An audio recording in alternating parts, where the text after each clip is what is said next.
Hey, j'espère que vous allez tous et toutes très bien. Aujourd'hui on se retrouve donc pour un nouveau concept sur la chaîne. J'espère qu'il n'y aura pas trop d'écho, parce que là j'ai l'impression que c'est... il y a de l'écho. J'espère aussi que vous n'allez pas entendre l'aspirateur derrière qui est en train de se passer depuis facilement une demi-heure. On se retrouve pour faire 3 recettes de Noël dont un bonus pour le goûter. Donc aujourd'hui, du coup la vidéo va se faire donc en 4 parties, enfin voire 5. Moi vous n'allez pas avoir les mêmes vêtements parce que du coup je vais tourner cette vidéo en 2 fois. Aujourd'hui je vais donc m'attaquer aux entrées, car il y en aura 2, et au goûter. Et donc la prochaine fois je m'attaquerai au plat et au dessert. Pour vous tout sera dans la même vidéo. Donc c'est parti. Donc tout d'abord pour la première recette, il vous faudra 3 pommes de terre que vous aurez donc cuit au préalable. Personnellement je l'ai fait à peu près à la vapeur, ça a duré 45 minutes, quelque chose comme ça, donc il faut s'y prendre assez tôt. Il vous faudra un œuf, de la chapelure. Pour la chapelure vous pouvez très bien le faire avec des biscottes. Personnellement c'est donc ce que j'ai fait, vous les fracassez. J'avais, vous savez, le petit marteau donc qu'on trouve dans les tablettes de chocolat. Je me suis dit bah écoute, sinon il ne sert jamais, donc vous fracassez avec au tout début, vous pouvez après émietter avec les mains et finaliser les tout petits morceaux donc avec ceci. Je vous conseille au cas où de mettre un torchon par dessus pour éviter que ça vole partout dans la pièce.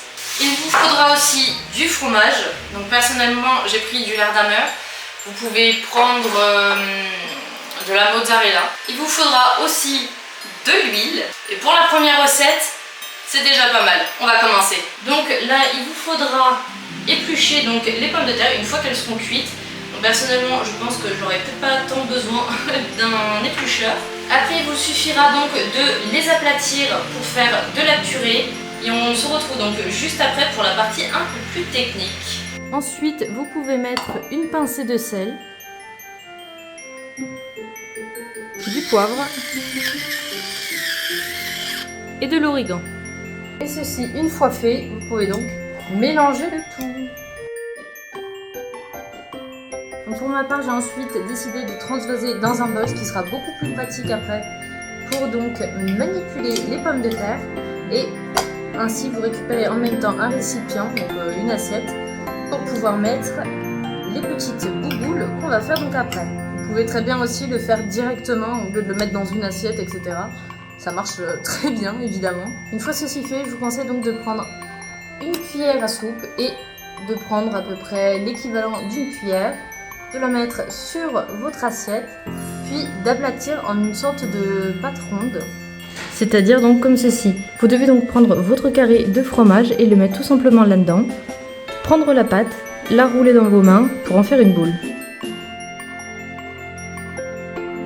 Je vous invite donc à faire ceci plusieurs fois sur toute la purée.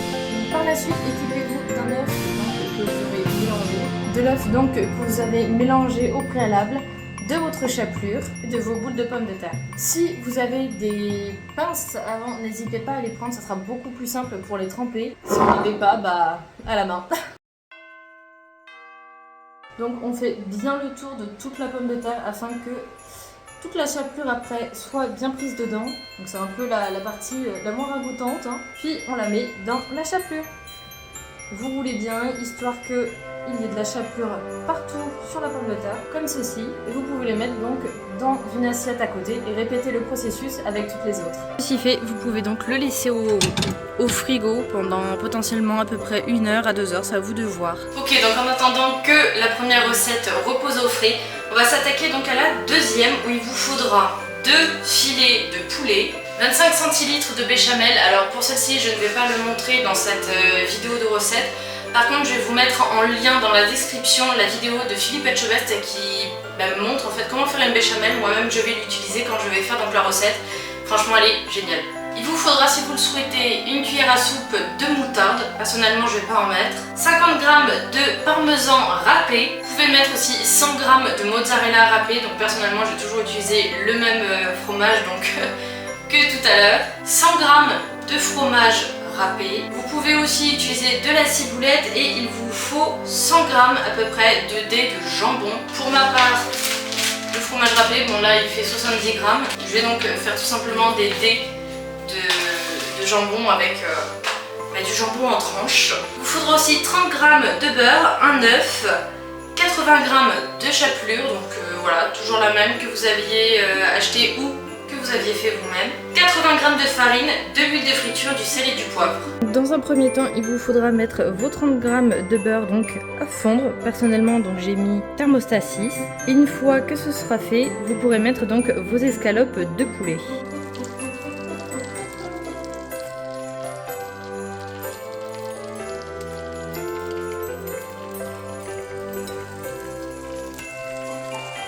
Ensuite, dans un bol, il vous faut éplucher vos poulets. Là, comme ceci par exemple, il faut que ça soit vraiment en lamelles et bien détaché bien évidemment. Comme ceci par exemple. Une fois votre poulet, vous ajoutez donc tout le reste des ingrédients.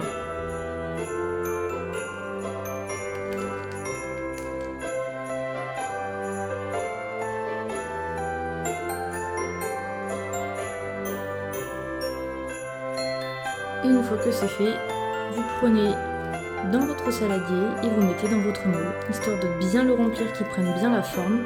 Vous faites ça donc pour tous les autres. Vous avez rempli vos petits moules, il vous suffit de les mettre au congélateur pendant 1 heure.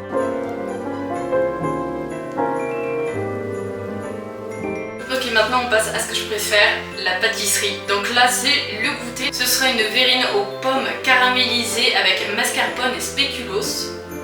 Ça va être, je pense, pépite. Pour les pommes, il vous faudra 125 g donc de mascarpone, 125 de spéculoos. Après, si vous aimez vraiment le spéculoos, vous pouvez vraiment en mettre à fond. Moi j'ai tout ça. Une cuillère à soupe de sucre glace, une cuillère à soupe de sucre blanc, des pommes. Donc moi en l'occurrence celles-ci elles sont assez abîmées, donc c'est pour ça que je les ai prises, parce que sinon je sais que j'allais pas les manger. Donc comme ça au moins elles serviront pour la bonne cause. Une cuillère à soupe d'extrait de vanille, donc bon, personnellement j'ai pris donc un sachet de sucre vanillé et 75 centilitres de crème liquide. Alors je n'ai pas la crème liquide, j'ai seulement de la crème semi-épaisse et légère, donc je croise les doigts pour que ça marche. On croise les doigts. Du coup c'est parti. Donc forcément au début il vous faudra peler les pommes.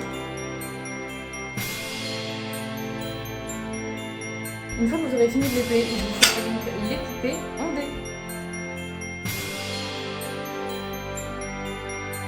Une fois que les pommes ont été découpées, hop, je vous laisse donc tout mettre dans votre poêle et donc rajouter par-dessus la cuillère à soupe de sucre. Vous laissez mijoter du coup sur un thermostat moyen.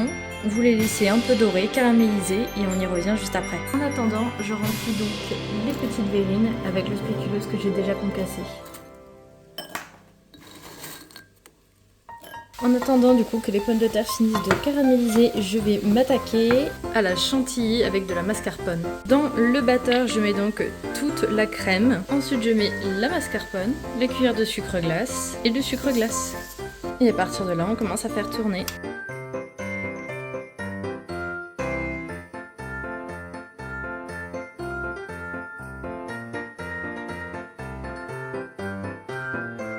La chantilly est un peu liquide, après je vous avoue, j'ai jamais vraiment su en faire. Comme là, j'ai testé pour la première fois une poche à douille, donc c'est même pas, je sais pas trop comment on s'en sert.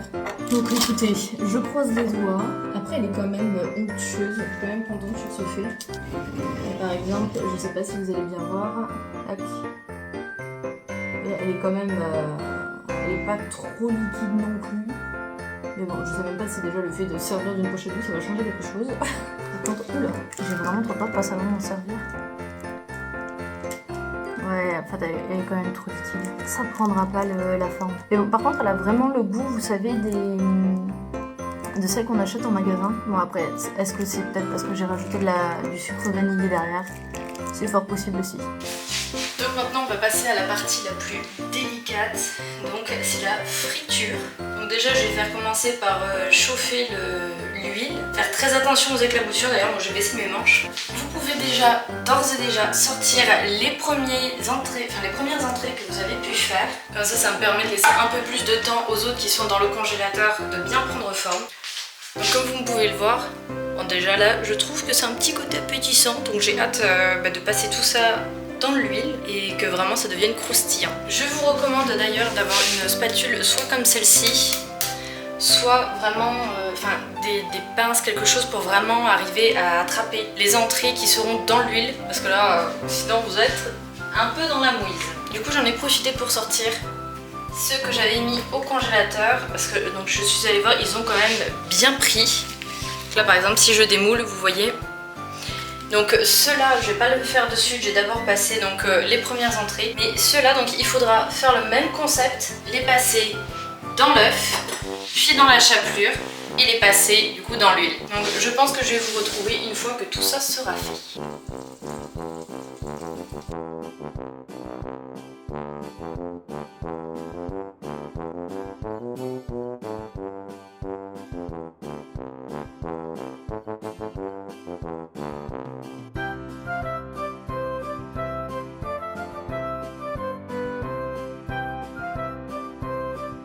On se retrouve donc pour la suite des recettes. Donc là on va damer l'accompagnement du plat. Donc comme vous pouvez le voir, il fait, j'ai dû allumer puisque très clairement il est 17h42 puisque je vais le faire pour le dîner et il commence déjà à faire nuit.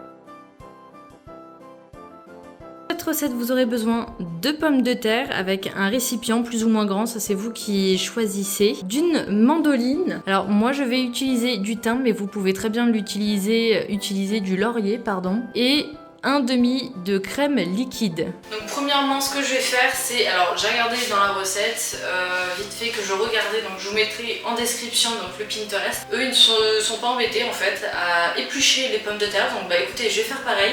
J'ai juste bien me les laver et après je vais les râper et je vous montrerai donc la façon dont disposer le gratin. Je pense que de toute façon là on va entamer la partie la plus simple on va dire des recettes. On verra je pense pour la bûche de Noël puisque ça sera la toute première que je fais, donc je croise les doigts que ça se passe bien et donc c'est parti. Ok, donc les pommes de terre je les ai donc mises en cercle et j'ai mis donc les restants ici. Bon, à savoir que il me reste une pomme de terre, donc comme quoi je vous disais, la taille, ça pouvait vachement dépendre du moule, etc. Donc je pense qu'on aura suffisamment de quoi. Parce qu'en fait, ça va un peu faire une sorte de gratin dauphinois. Alors après, comme vous pouvez le voir, malheureusement, les pommes de terre ne sont pas de la même taille. Mais bon, je pense que ça va quand même être bon. Et du haut, c'est quand même esthétique.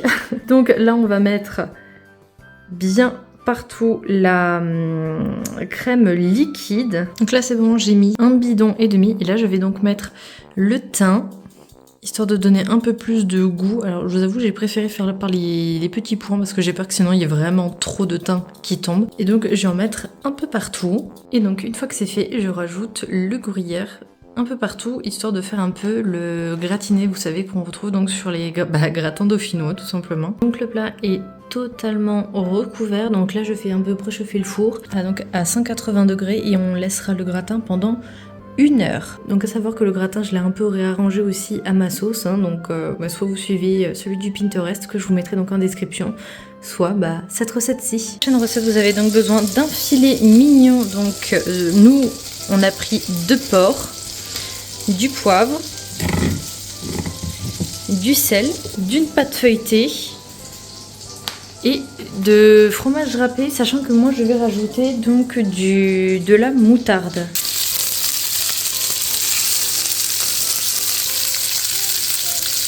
Il faudra donc le laisser, je ne sais pas si vous allez bien m'entendre, le laisser donc cuire à feu doux pendant à peu près 10 minutes. Vous pouvez rajouter des oignons à partir de là. Et derrière, donc laisser à nouveau 5 minutes cuire. Alors, je suis d'accord que là, ça donne pas du tout envie, hein, mais donc j'ai recouvert la pâte de moutarde. Alors, je sais pas, on avait ça apparemment, moutarde. Et donc là, je vais venir saupoudrer de râpé. Donc sachant que vous pouvez très bien le mettre à diverses façons, il y en a qui rajoutent donc des oignons, il y en a qui rajoutent du jambon de pays aussi. Alors après je vous avoue, j'appréhende un peu au moment de refermer puisque là donc j'ai la pâte qui s'est un peu cassée. Donc je sais pas trop ce que ça va donner. Je vous avoue c'est le premier filet mignon que je fais. Donc je croise les doigts. Mais en toute logique tout devrait très bien se passer. Après j'ai pas non plus envie de surcharger de râpé. Pour ce qui est du côté de la viande, je pense que là je vais pouvoir la sortir. Je pense qu'elle est bien là.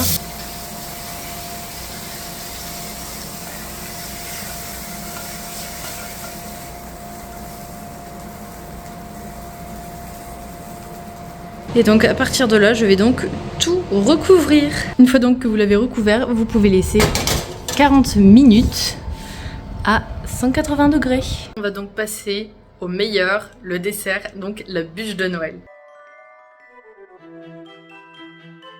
Pour ça, vous aurez donc besoin de 150 g de sucre, 125 g de farine, 4 œufs et un sachet de levure.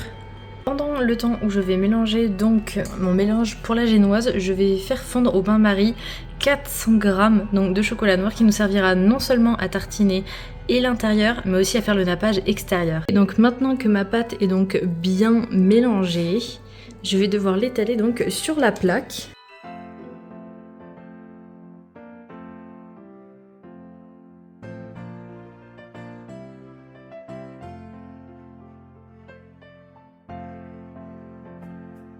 Mettre pendant 15 minutes la génoise donc à cuire à 190 degrés. Préparez bien à l'avance donc un torchon humide sur lequel il faudra transvaser la génoise et directement l'entortiller histoire qu'elle prenne la forme. Donc temps de sortir tout ça.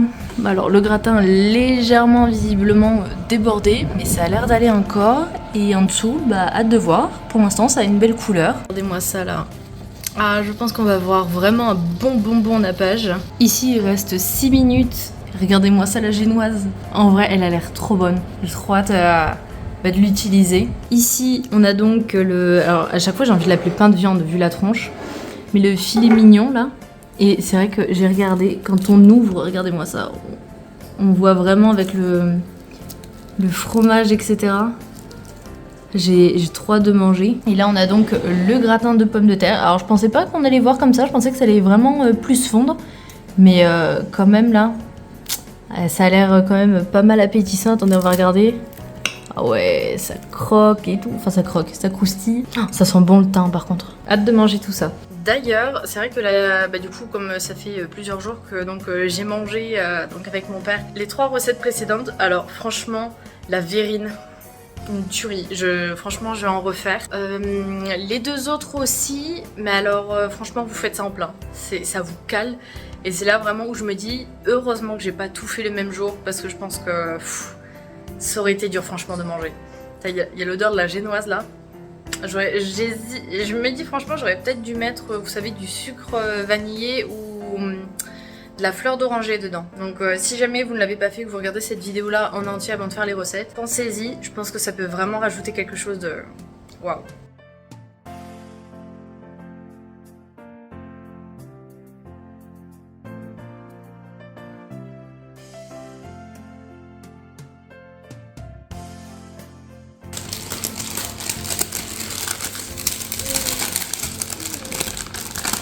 Donc là il faut bien enlever le papier et il va falloir donc se dépêcher de rouler. Alors soit de rouler, soit je pense que je vais directement mettre en fait le chocolat dedans et le rouler.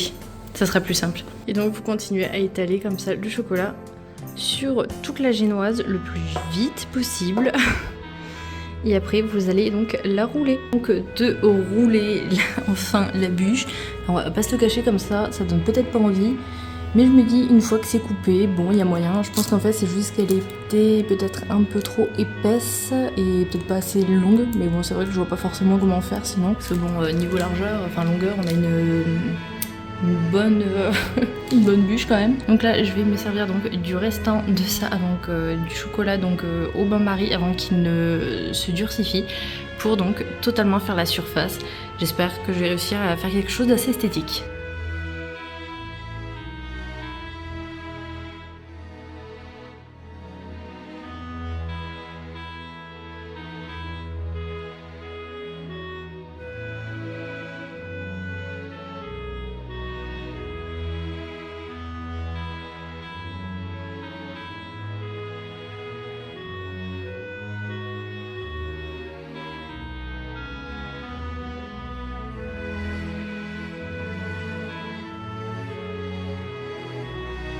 Bon alors, je vous avoue, l'assiette est assez dégueulasse, hein, mais on s'en fout, de toute façon, elle va être salie. Là, je vais donc essayer de le mettre un peu au frigo, histoire que ça durcisse un peu. Je sais pas si ça le fera vraiment, mais je pense que ça pourrait être pas mal. Bon là, c'est sûr, ça donne pas envie quand c'est comme ça, mais j'imagine déjà une fois que ça sera donc sécher, et je pense pourquoi pas faire, vous savez, mettre un peu de sucre glace par-dessus.